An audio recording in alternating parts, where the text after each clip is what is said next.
Well, I want to welcome everybody. Thank you for coming. There will be more members joining us. I'm Senator Ron Johnson from Wisconsin. I'm the bean counter of the group, so I guess I'm going to lead off this press conference. I'll start just by saying when I got here and when Senator Paul got here in 2011, we were $14.8 trillion in debt. We were spending about $3.6 trillion a year. Revenue is about $2.3 trillion.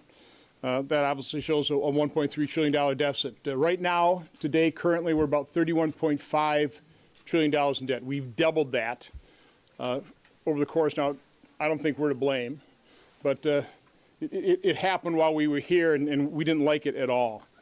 The day after the November election, I wrote a column in the Wall Street Journal, published it, and what it was is just trying to lay out, if we got the majority here, how we could return function and fiscal sanity to Congress. Now, obviously, we didn't get the majority, so we're not in charge of this, but the House does have a Republican majority. And I was very pleased to see in the whole speaker battle there, and I know it looked a little messy, but I think they accomplished some very good things, because I think hopefully what they did get Speaker McCarthy to agree to is restoring function. And what do I mean by that? We're talking about passing a budget, hopefully one that is as conservative as possible, close to balance as possible. If we can't balance it, well, we're going to have to increase the debt ceiling. But if we do that, we need to use the debt ceiling for the way it was intended to be used. You attach to it fiscal controls. I laid out 4 possibilities. These are just suggestions. Preventing Government Shutdown Act, the REINS Act, the Full Faith and Credit Act, and one that's near and dear to my heart, one of the first pieces of legislation I introduced, reducing the size of the federal government through Attrition Act. You don't have to fire anybody, just quit hiring them, okay?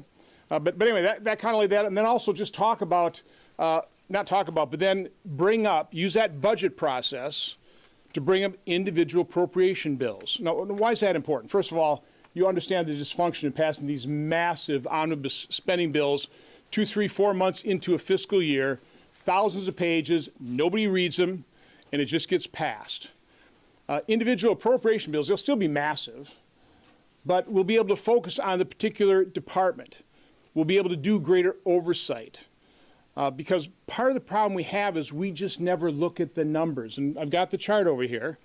I thought it was interesting when we were going through that debate prior to the omnibus vote. I was asking reporters, I was asking my colleagues, do you know how much we spent last year in the federal government? And quite honestly, nobody knew. But it wasn't their fault. Nobody knew because we never even talk about it. And I think when I told people $6.3 trillion, a lot of people were shocked. I think most people were shocked. And they should be shocked. Because if you take a look in 2019, prior to the pandemic, we spent $4.4 trillion. That was in all federal government spending was $4.4 trillion. Had the pandemic not occurred, had we not busted the budget with, unfortunately, an awful lot of wasteful spending reacting to it, and just grown that $4.4 trillion by the rate of inflation and population, last year we would have spent $5.1 trillion. Why do I point that out? Because we're so tantalizing, or we would have been so tantalizingly close to balancing the budget because last year we got $4.9 trillion worth of revenue. So we need to understand these numbers. We as a Congress need to be looking at these accounts, at these departments. We need to fully understand how the federal government is spending the taxpayers' hard-earned money, and we're not doing it right now. So I think there are a number of us that are talking to our House colleagues, meeting with them. I think the main purpose of this press conference, from my standpoint, is to offer support. That they're in the driver's seat. They can pass these bills. They can make this happen. Now, what happens to what they pass in the Senate? Well, that's the next step. But initially, we want to convey to our House colleagues that we respect what they've done. They've got a big task ahead of them. We want to do everything we can to support their efforts, but also encourage them, because the crucial aspect to what they need to do is they have to pass these things with Republican votes. Now, there's a number of us who have never voted for an increase in the debt ceiling. I would vote for an increase in the debt ceiling if we attach to it certain fiscal controls. And we as senators who have taken that position in the past, we need to, again, provide that support for our colleagues in the House, fiscal conservatives, that also will take votes they've never taken in the past. But if we want to have the best result, they're going to have to take those types of votes this year. So again, we're trying to be supportive here. We'll be talking. We'll be meeting with them. And with that, I'd like to turn it over to my colleague, Senator Cruz. Over the past 2 decades, Congress has been bankrupting our nation. You go back to the year 2000, our national debt was $5 trillion. That sounds like a wildly different world than where we are today, because it was a wildly different world. Think about that for a moment. 42 presidents over the course of more than 2 centuries had built up a total debt of $5 trillion. Then a Republican came into office, George W. Bush. And over the next 8 years, under a Republican president, our national debt went from $5 trillion to $10 trillion. We doubled the national debt in just 8 years. Then a Democrat came into office, Barack Obama. And over the next 8 years, the national debt doubled yet again, going from $10 trillion to $20 trillion. Now pause and reflect on that. 42 presidents over 2 centuries build $5 trillion in debt. 2 presidents, 1 Republican and 1 Democrat, over just 16 years, quadrupled our national debt. And now over the last 6 years, again with a Republican president and a Democrat president, we've seen national debt grow from $20 trillion to $31.5 trillion. This is unsustainable. The American people at home, if you're fed up with inflation, if you're fed up with the cost of food skyrocketing, with the cost of electricity, of rent, of lumber, of mortgages, of gasoline, of cars, of everything you buy, it's because politicians in Washington cannot stop spending money that we don't have. Now, we are at a moment in time, because the American people elected a Republican majority in the House, where we have an opportunity to stop the madness. And I believe it is incumbent on that Republican majority and on Republicans in the Senate to use every lever point we have to stop the out-of-control spending that is driving inflation, that is punishing hardworking Americans across this country. As everyone here is writing, the debt ceiling is coming up. And the debt ceiling historically has proven the most effective lever point to force meaningful concessions. Now let me dispense with a canard. Nobody standing here wants to default on the debt. Let me be absolutely clear and unequivocal. The United States of America should never, ever, ever default on its debt. And whether or not the debt ceiling is raised immediately, the United States will not default on its debt. Why? Because revenue that comes in each month exceeds the interest payments that are owed. There is more than sufficient revenue coming in to ensure we never default on the debt. And every one of us supports legislation I call the Default Prevention Act, to put that in statute, to make clear the chances of a default are 0.00%. The reason the Default Prevention Act hasn't been passed is the Democrats block it. There is one principal person in this town that is talking about a default of the debt, and that is Joe Biden. Joe Biden wants to threaten a default in the debt. He wants to scare the markets. And frankly, he's counting on y'all. He's counting on the press corps just to repeat his talking points.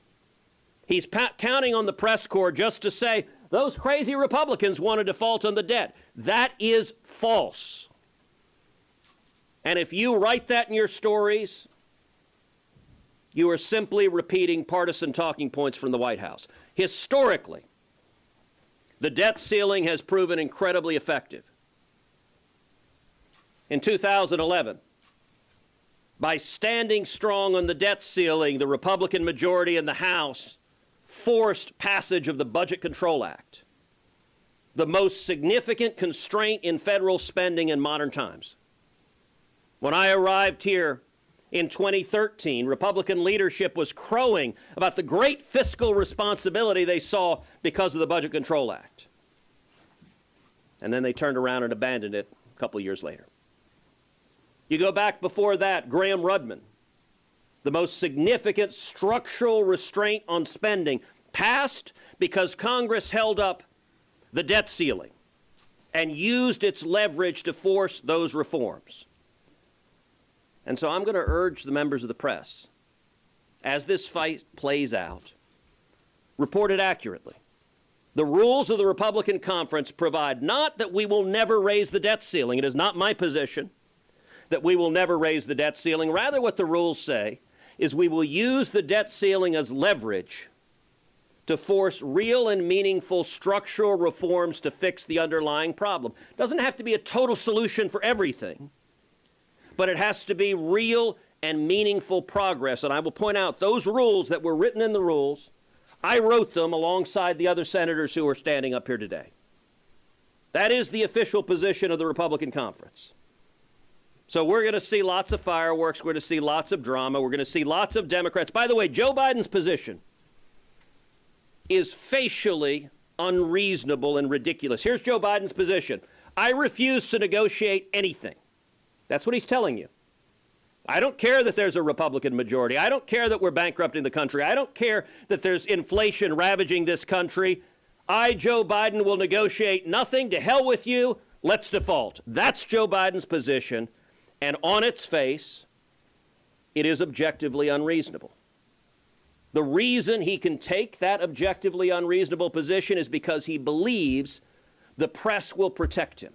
He believes that in your coverage, you won't talk about how it's objectively unreasonable for the president to say, I don't care what the Congress says. My answer is hell no. He's counting on you for that. That's unreasonable. It's irresponsible. And we're here to encourage the members of the House and the members of the Senate to hold the line and get serious about fixing this problem. Senator Paul. President Biden says he won't negotiate over raising the debt ceiling. I have news for him. He absolutely will negotiate. Conservatives will not vote to raise the debt ceiling. The majority in the House, Republican majority in the House, will not vote to raise the debt ceiling without significant budget reform. The greatest threat to our country is, and the greatest threat to our national security is the debt. One of the great things about where we are now, though, is it really doesn't take as much as you would think to actually balance the budget. In Europe, over half of the countries balance their annual budget. We think of Europe, of Germany and Sweden, of having these large governments, and they do, but they're actually fiscally responsible in the sense that they spend what comes in. We could do it in our country. If we were to have a $100 billion cut, which would still have us spending way more than we spent before COVID, a $100 billion cut and free spending, we would balance our budget in just 4 years. This is amazing. We have an opportunity here. It could be done, but it would take compromise between both parties. Republicans would have to give up the sacred cow that says we will never touch a dollar in military, and the Democrats would have to give up the sacred cow that they will never touch a dollar in welfare. Everything would have to be looked across the board. No one has a sacred area that would be immune, and when you make the cuts across the board, they aren't as big as you'd actually think they would be. It's a responsible thing to do, but President Biden needs to know, absolutely, he will negotiate, and it's better to start now. Senator Scott.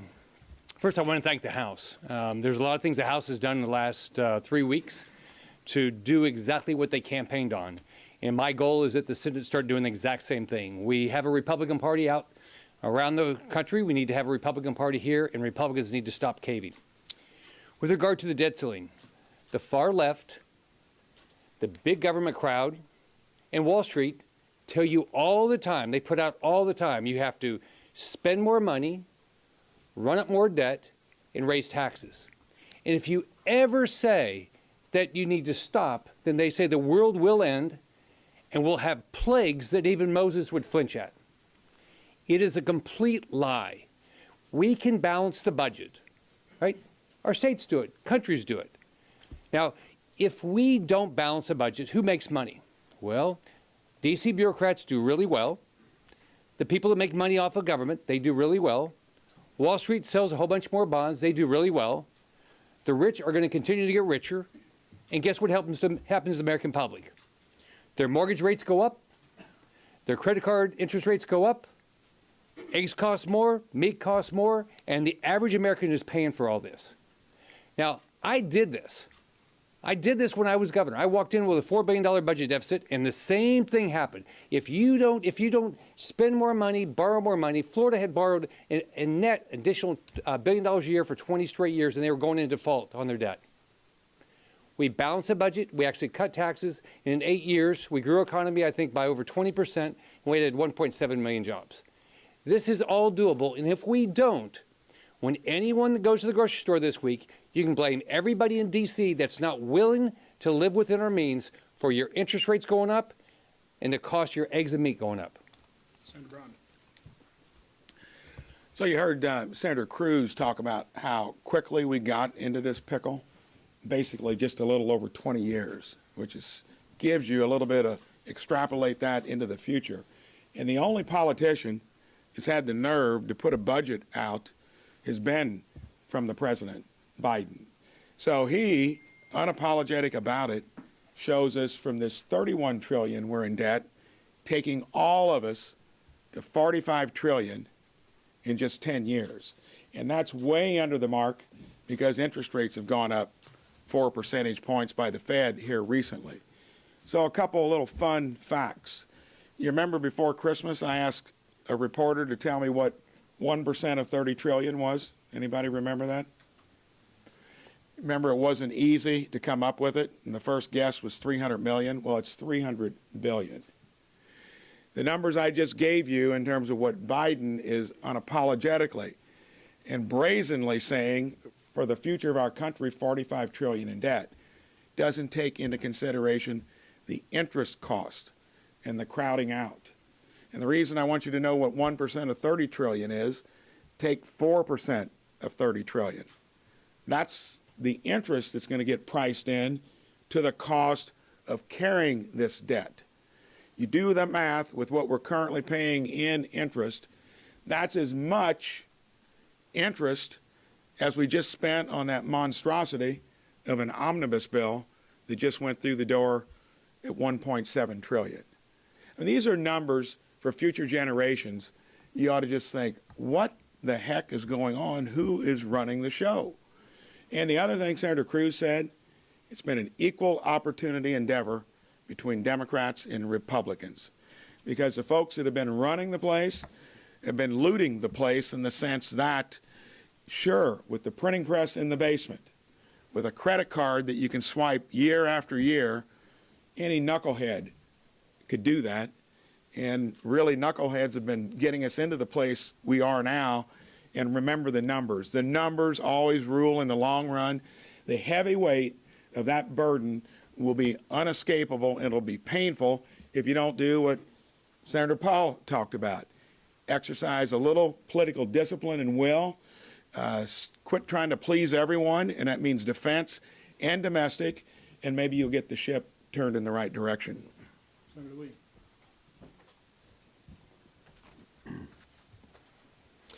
Bipartisanship is very common in some areas and less common in others. Tragically, increasing the debt ceiling has been a bipartisan venture. And it's happened in a way that sort of pits us together as Americans, not as Democrats against Republicans, so much as Washington, D.C. and Wall Street against everyone else. America's poor and middle class have been ravaged by this pattern and practice of abuse. One that enriches a small handful of elites at the cost of everyone else. I keep thinking about how prices have increased over the last couple of years. Just in the last couple of years, The average Utah family's monthly living expenses have gone up $1,000 a month every single month. That's a recurring expense. That is the direct, foreseeable, and in fact foreseen and avoidable result of Congress pushing the button over and over and over again to effectively print more money. You see, that's what happens when you just print more money, as you effectively do, when you spend trillions of dollars a year more than you have, and you increase the debt ceiling, authorizing the issuance of new U.S. debt instrument. That creates more money moving through circulation, which means every dollar that someone has to buy bread, eggs, milk, or to pay for housing, transportation, or whatever it is, it buys less. Most people don't see their incomes rising, if they're rising at all. They don't see them rising commensurate with inflation, and not even close. And so as a result, poor and middle-class Americans are being ravaged. It really is tragic that this has happened with such bipartisan cooperation, or I would say collusion. And the reason is, if either party, if sufficient members of either party had at any point stepped in and said, enough, let's not do this, things might have been different. And it's a lot easier to stop additional harm from happening than to undo previous harm. So this has gone on far too long. It's disappointing to us that a lot of members of our own party have been unwilling to do the difficult things. We are hoping and expecting this time it may be different. We understand that there are a lot of realities that we have to face, but one of those realities is this: the overall number is simply too big. We're going to devastate not only the poor and middle class of this country even further if we don't stop this, but we're also simultaneously going to impair the federal government's ability to fund everything from Social Security and Medicare to defense and everything in between if we don't change course. It's one of the reasons why, as a conference in the last year or two, the Senate Republican Conference adopted a policy statement. And that policy statement is echoed in a letter that I've authored and that's been joined so far by a couple dozen of my colleagues. We're still collecting signatures. A letter addressed to President Biden in which we echo our conference position, in which we explain what it is that we're going to do. The conference position itself says that it's our policy that, quote, any increase in the debt ceiling must be accompanied by cuts in federal spending of an equal or greater amount as the debt ceiling increase, or meaningful structural reform in spending. And so, look, it's got to be different. It has to be, because the consequences of staying on the same course are too devastating for us to contemplate, certainly too devastating for us to accept. Any questions? Sir. Senator Johnson, I understand what Senator Cruz said earlier about the leverage point that you had here, but when we talk about debt ceiling and we talk about spending, they are two different pieces of legislation functionally. So how would you go about this? What would make you feel comfortable in voting for raising for the debt ceiling? Are you talking about the next spending package, or are you talking about cuts to an existing spending package? And just functionally, what would that legislative package look like that you would feel comfortable with? Well, again, they're already enacting special measures, and that will go on for months, potentially. Again, we're looking for the conservatives in the House, Republicans, to lead in this effort. And we're going to hopefully influence what they're asking for in exchange for an increase in the debt ceiling as they're putting together their budget. I mean, it's all wrapped up together. You have the budget. If the budget's not balanced, you're going to have to increase the debt ceiling. You're going to have to, you're going to have to increase it anyway because of what has been agreed to in the past. But we can't really predict exactly when those votes are going to come. But we're just, before you hear today, saying that in order for us and hopefully our Republican colleagues to agree to increase the debt ceiling, whether it's once or twice, we need to attach to it fiscal controls or other spending cuts. Exactly what those are, we're not willing to lay out here today. We're going to be doing that in consultation with the House. I mean, that would be a big part of it, though, right? What you're willing to cut. Like, at what point would you? I mean, Senator Paul, you alluded to it, that you've got to touch things like the Pentagon. You've got to touch entitlement programs, probably. At what point will Republicans definitively say these are the programs that we think should be cut and how much they should be cut? Again, we can't really say that. Again, I'm personally more concerned about the structural changes right now. I mean, the Preventing Government Shutdown Act, the REINS Act, full faith and credit. I mean, that's an important piece of legislation. I think Senator Scott is reintroducing that. That was a Pat Toomey bill. And that just basically says with the revenue coming in, There's no reason whatsoever to default. Senator Cruz was correct. I mean, this is a scare tactic. We have more than enough revenue coming in to pay Social Security benefits, Medicare benefits, interest on the debt, service our debt, and a lot more spending. When we did this in 2011, they were linked in the same legislation, and you simply institute caps.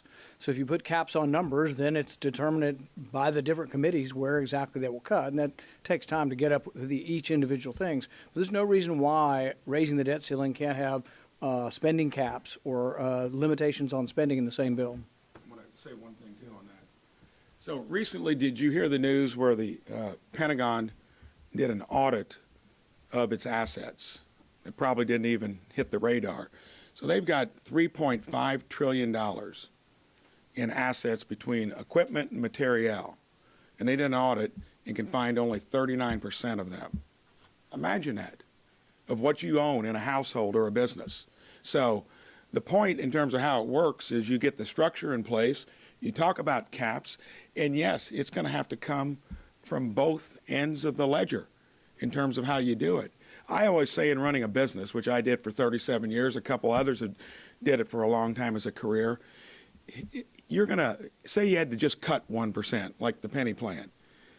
Most people aren't going to know if they've got 99 or 100 or something. You act like it's the end of the world.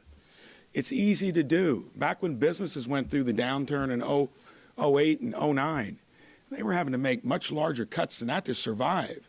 If they didn't, they had competition and all the other things that they had to contend with. Here, the money is given to us. And it's not that complicated if you've got the political will to do it. And then it's going to have to come from all the places that are busting the budget across the spectrum. So if you look in business, the best way to balance your budget is grow your revenues. So I'm a business guy. What I always try to do is dramatically grow my revenues, and then it was easy to balance your budget and make a profit. I did the exact same thing when I was governor of Florida. We grew our revenues. We grew our revenues by reducing taxes. We did reduce taxes and fees 100 times. We got rid of 20% of the regulations. We stopped being a pain in the butt to every citizen and every business. The federal government is a pain in the butt to all of us. They want to tell every one of us how to lead our lives. They want to tell every business how to lead their lives. And all you do is end up with a sluggish economy. If we don't grow this economy, we will never get out of this problem. We can't cut ourselves to success. You have to grow your economy, which grows your revenues. And your revenues grow exponentially if you can grow your economy. But there's not even a thought process up here to how to grow the economy.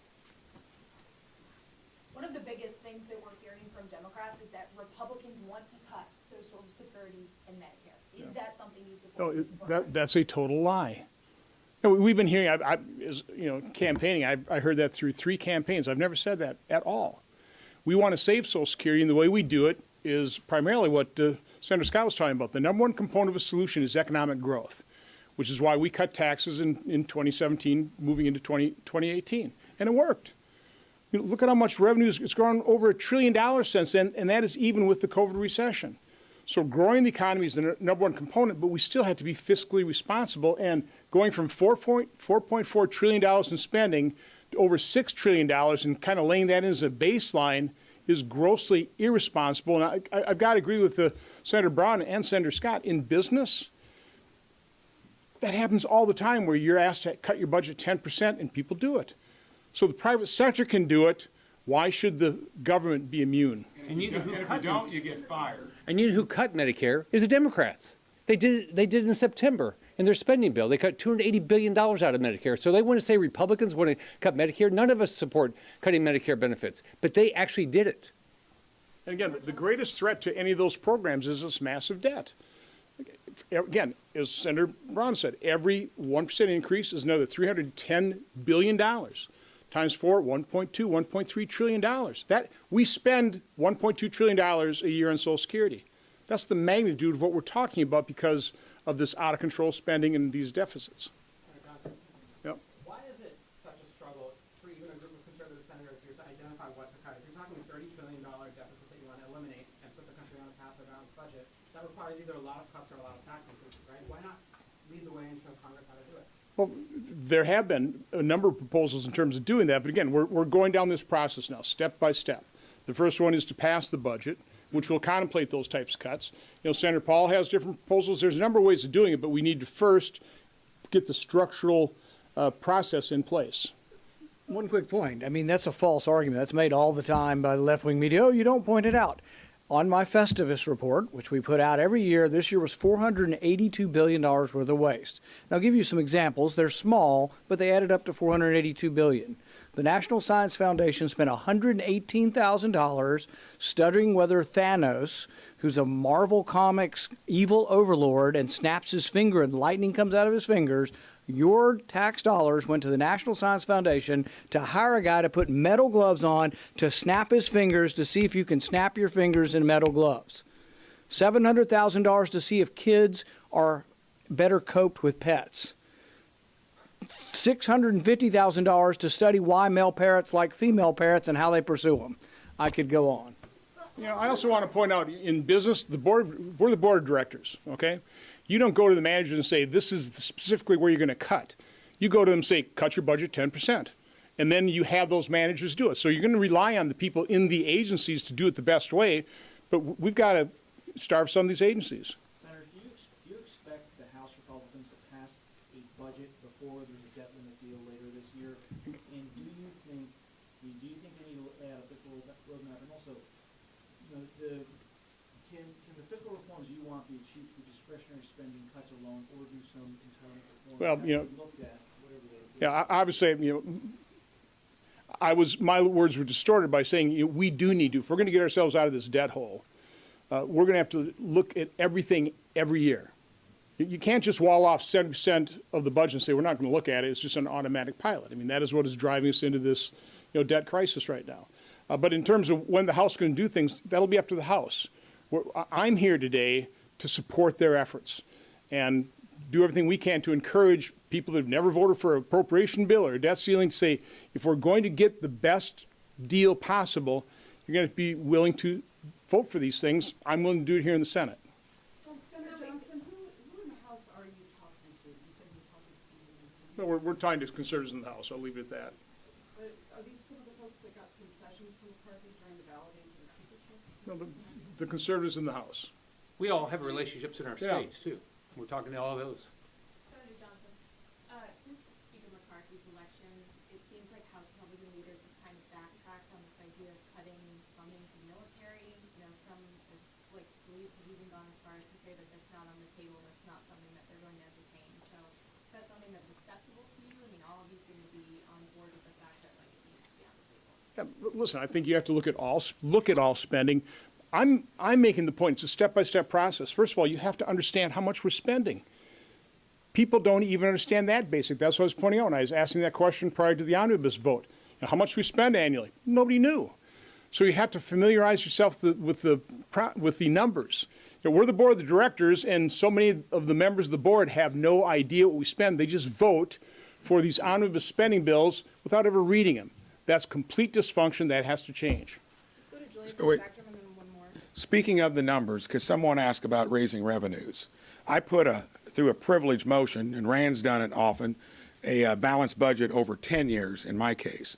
And the biggest data set that we collected was that over 50 years, regardless of the tax rate, our revenues stay about 18 to 18.5% of the GDP. Check it out. When you have a high rate, you're going to generate a lower economic activity. If you got a lower rate, it was just proven. I almost had the CBO admitting that pre-COVID, the tax cuts that were done in 2017 were paying for themselves, plus we had an economic growth of 2.5% to 3%. So the whole idea that you can raise revenues to do it, that's not going to work. 50 years of data show that those hang in that narrow range. So that means that you're going to have to do it growing the economy, which was mentioned earlier. That's one easier way to do it. And then holding your expenditures into that historical band of revenues that we raise, proven over 50 years. Senator Johnson, Yep. I have one on a different topic. As Vice Chair of the Senate Ukraine Caucus, what's your reaction to the administration's plans to send battle tanks to Ukraine? we just came from a secure briefing on that. The question I had is, how are they going to change the dynamics on the field? So I certainly want to support the people of Ukraine, but at some point in time, we're going to start recognizing what the reality of the ground is. Thank you.